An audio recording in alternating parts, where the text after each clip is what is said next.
এখন আমরা গ্রিডের সাহায্যে সমাহার বিশিষ্ট ভগ্নাংশের বিয়োগ শিখব। তো আমরা দুইটা ভগ্নাংশ নিয়ে নেই।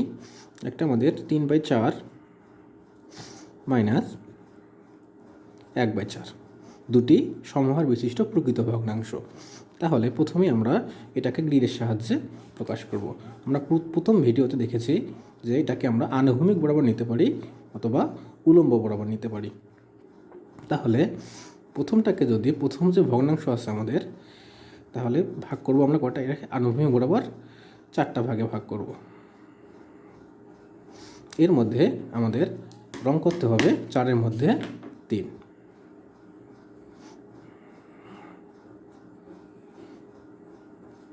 তাহলে এই ভগ্নাংশটি হচ্ছে আমাদের 4-এর মধ্যে 3। এরপর বিয়োগ আমরা এবার 4-এর মধ্যে 1, এটাকে গ্রিডের সাহায্যে প্রকাশ করব। তাহলে প্রথমে আমরা আনুভূমিক বরাবর 4টা ঘর এঁকে নিব। এরপর এখানে 4-এর মধ্যে 1, তাহলে এটা ছিল আমাদের 4-এর মধ্যে 1। যেহেতু আমরা এখানে বিয়োগ করতেছি, তাহলে দেখো প্রথম ভগ্নাংশে ছিল 4-এর মধ্যে 3টা ঘর রং করা ছিল, এখানে 4-এর মধ্যে 1টা রং করা ছিল। তাহলে যেহেতু আমরা মাইনাস করব, তাহলে কি হয়ে যাবে, এখানে একটা ঘর কি হয়ে যাবে, বিয়োগ হয়ে যাবে, তাই না? তাহলে 4-এর মধ্যে হবে এখানে কত,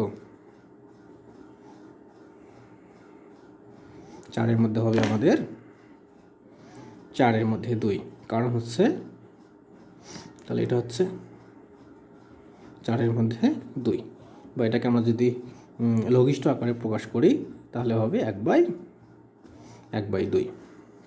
দেখো এখানে ছিল কয়টা ঘর, এখানে ছিল 3টা ঘর, 4-এর মধ্যে 3, এখানে ছিল 4-এর মধ্যে 1। তাহলে এখানে 3টা থেকে একটা কি করব, আমরা বিয়োগ করে দেবো। বিয়োগ করে দিলে হচ্ছে আমাদের 4-এর মধ্যে 2। এটাকে যদি লঘিষ্ঠ আকারে প্রকাশ করা যায় তাহলে অবশ্যই আমাদের লঘিষ্ঠ আকারে প্রকাশ করতে হবে। আচ্ছা, এখন আমরা একটি পূর্ণ সংখ্যার সাথে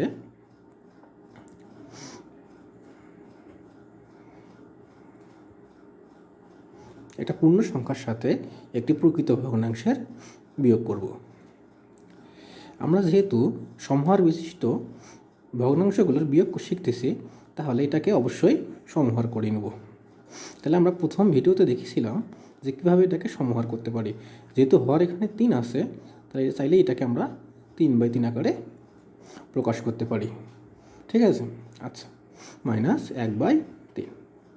এখন কথা হচ্ছে, কেন আমরা এটাকে 3/3 আকারে প্রকাশ করি? এটাকে আমরা 4/4 আকারে লিখতে পারতাম, কিন্তু 4/4 আকারে যদি লিখি এখানে, তাহলে আমাদের এখানে হর হবে 3, এখানে হর হবে 4, এই কারণে 4/4 আকারে আমরা লিখব না। এখন এটাকে যদি আমরা গ্রিডের সাহায্যে প্রকাশ করি,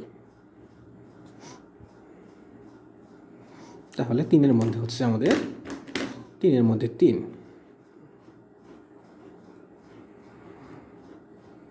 এটা হচ্ছে আমাদের 3-এর মধ্যে 3, বা এটাকে 1 বলা যেতে পারে। এরপর বিয়োগ করব আমরা এখান থেকে 3-এর মধ্যে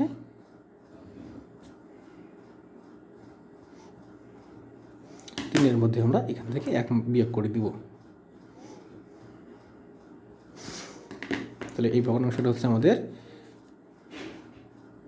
3-এর মধ্যে 1। তাহলে যেহেতু আমরা বিয়োগ করে দিব,